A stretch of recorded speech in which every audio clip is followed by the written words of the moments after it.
రాజకీయ పార్టీ అధినేత అయిన కోదండరాంను ఎమ్మెల్సీగా గవర్నర్ ఎలా ఆమోదించారని బీఆర్ఎస్ వర్కింగ్ ప్రెసిడెంట్ కేటీఆర్ ప్రశ్నించారు. గతంలో తాము ప్రతిపాదించిన శ్రవణ్ సత్యనారాయణను ఎమ్మెల్సీలుగా తిరస్కరించిన విషయాన్ని గుర్తు చేశారు. గవర్నర్ తమిళసై ప్రజలకు కాకుండా రేవంత్ రెడ్డికి జవాబుదారీగా వ్యవహరిస్తున్నారని ఆరోపించారు. కాంగ్రెస్ బీజేపీలదు ఫెవికాల్ బంధమన్నారు. ఒకేసారి జరగాల్సిన ఎమ్మెల్సీ ఉప ఎన్నికలు వేరువేరుగా జరిగాయని, రేవంత్ అమిత్ షాను కలిసిన తర్వాత ఇలాంటివి జరుగుతాయని కేటీఆర్ ఆరోపించారు.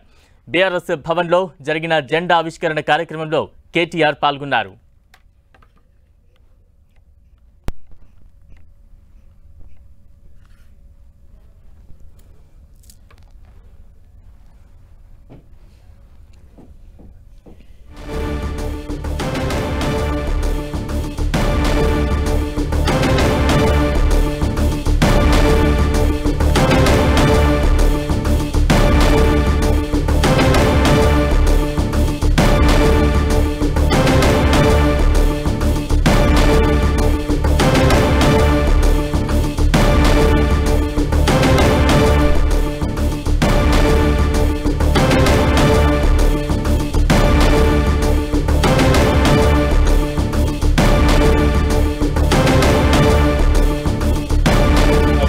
కేవలం రేవంత్ రెడ్డికి కాదు.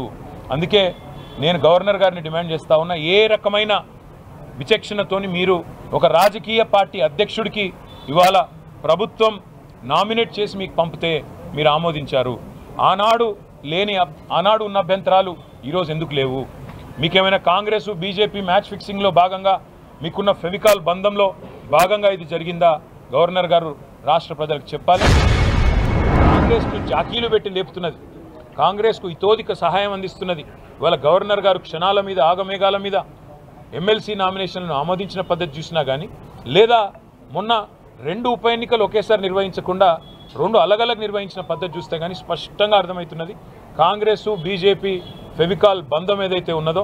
మన బండి సంజయ్ గారు కూడా బాహాటంగా చెప్పారు కదా, స్పష్టంగా చెప్తున్నాడు ఆయన, మీరు మేము కొట్టుకుంటూ కాదు, ముందు బీఆర్ఎస్ను ఖతం చేద్దాం అనే మాట మాట్లాడుతున్నాడు. ఇక్కడ గుంపు మేస్త్రి గారు కూడా అదే మాట్లాడుతున్నారు. అది కూడా ఒకటే కోట, ఇద్దరు కూడా ఎన్నికైంది ఎమ్మెల్యేల కోటాలు, వేరు కేటగిరీలు కూడా కాదు. మరి ఉప ఎన్నికలు పెట్టాలా? ఉప ఎన్నికలు పెట్టాలి అంటే సహజంగా ఒకటే కోటా కాబట్టి, ఓటరు కూడా మళ్ళీ వారే కాబట్టి, మళ్ళీ ఎమ్మెల్యేలే కాబట్టి ఒకటే ఎన్నిక జరగాలి. ఉప ఎన్నికలు రెండింటికి ఒకేసారి ఉప ఎన్నికలు జరగాలి. ఏం జరిగిందో మరి ఢిల్లీలో మతలబు, రేవంత్ రెడ్డి గారు పోతారు, అమిత్ షా గారిని కలుస్తారు, గంట తర్వాత బులెటిన్ వస్తుంది, 2 ఎమ్మెల్సీలకు వేరువేరుగా ఎన్నికలు జరగాలి. ఎందుకు 2 వేరువేరు ఎన్నికలు? చూస్తుంటే ఒకటే అనిపిస్తూ ఉంది, ఈ ప్రభుత్వంలో ఉండే పెద్దలను చూస్తుంటే ఒకటే అనిపిస్తూ ఉన్నది. వారు మాటికి మమ్మల్ని అంటూ ఉన్నారు, మీరు ఇంకా అధికారంలో ఉన్నట్టుగా భావిస్తున్నారు అంటున్నారు. కానీ వాస్తవం ఏంటంటే వాళ్ళు ఇంకా ప్రతిపక్షంలోనే ఉన్నామనుకుంటున్నారు, మేము అధికారంలో ఉన్నామనుకుంటున్నారు. అందుకే ఇవాళ చూస్తే మీరు మా మీద ఆడిపోసుకుంటున్నారు. మీకు అధికారం ఇచ్చి 45-50 రోజులు అయ్యింది, మమ్మల్ని ఆడిపోసుకోవడం ఎందుకు, మమ్మల్ని తిట్టిపోసుకోవడం ఎందుకు? శాతనైతే మీరు ఇచ్చిన 420 హామీలు నెరవేర్చండి, శాతనైతే సేవ ఉంటే ప్రజలకు ఇచ్చిన హామీలు నెరవేర్చండి.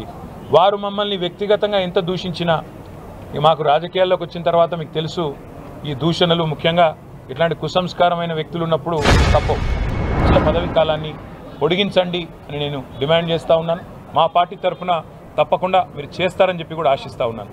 గౌరవ సర్పంచ్లకు కూడా నేను చేసే విజ్ఞప్తి ఒకటే, ఈ ప్రభుత్వం ఇవాళ 30 తారీఖు లోపల మరి ప్రజల చేత ఎన్నుకోబడ్డ ప్రజాప్రతినిధులను కాదని ఇవాళ ఉద్దేశపూర్వకంగా వాళ్ళు మరి కొంతమంది వాళ్ళ తొత్తులను పర్సన్ ఇన్ఛార్జీలుగా పెట్టుకొని నడిపించాలనే ఒక ప్రయత్నం ఏదైతే చేస్తున్నదో ఇది వాంఛనీయ పరిణామం.